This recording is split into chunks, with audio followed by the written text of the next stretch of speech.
I'm oral historian Mike Chappell. Today, June 10th, 2009, I'm interviewing Dr. Melvin Grumbach for the Endocrine Society at its annual meeting being held this year at the Walter E. Washington Convention Center in Washington, D.C. Dr. Grumbach is past president of the Endocrine Society and a member of the National Academy of Sciences.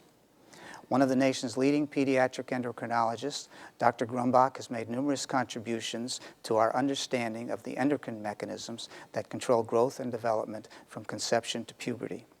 He served as chairman of the Department of Pediatrics at the University of California, San Francisco for over 2 decades, where he completely transformed the department into one of the leading academic departments of pediatrics in the country. Currently, Dr. Grumbach is Edward B. Shaw Professor of Pediatrics Emeritus at the University of California, San Francisco School of Medicine. I was taking care of an infant with salt-losing congenital adrenal hyperplasia. And cortisone had just been discovered in 1950. I mean, as it became available as a treatment. And Lawson Wilkins had been the first with a group at Mass General to treat children and infants with congenital adrenal hyperplasia with cortisone, suppress ACTH.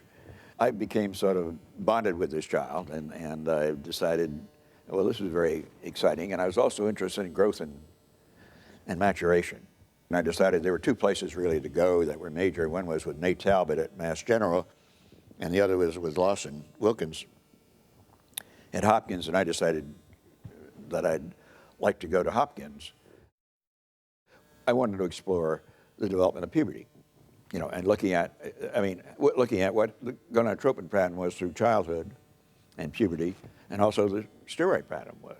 We exploited the gonadotropin assays that others had developed and provided us with Anacera for human, measuring LH and FSH, and we developed our own estradiol and testosterone assays.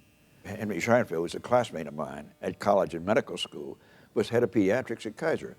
And they had this fantastic system of sampling every patient's blood that came through all the kids. That enabled us to measure growth hormone, prolactin, gonadotropins in human fetal blood, so that we worked out the pattern for that. We were able to show through the study of Turner syndrome patients, and also some other patients that were agonal, that gonadotropins were high after birth for about 1 to 2 years. 2 years. And then they dropped down. And then they arose again. These are in agonal people at roughly the age of puberty. And the point is that we then could say that there was the infantile stage in which gonadotropins were being secreted, and then they were shut down. Now, they were shut down in the absence of a gonad, so you couldn't blame it on sex steroids. And that led to the idea that the CNS restraint of puberty. That was independent of sex steroids. Now, sex steroids do play a role, but the big thing in that, what we call the juvenile pause, was that the CNS is restraining the secretion of gonadotropin releasing factor. The issue, again, is reaching out and not being confined. If you got a problem, you need a method, go to the place that's got the method going. I mean, you don't have to spend 10 years trying to invent the wheel. And also, conceptually, you've got to stay in touch with people. What are people thinking about?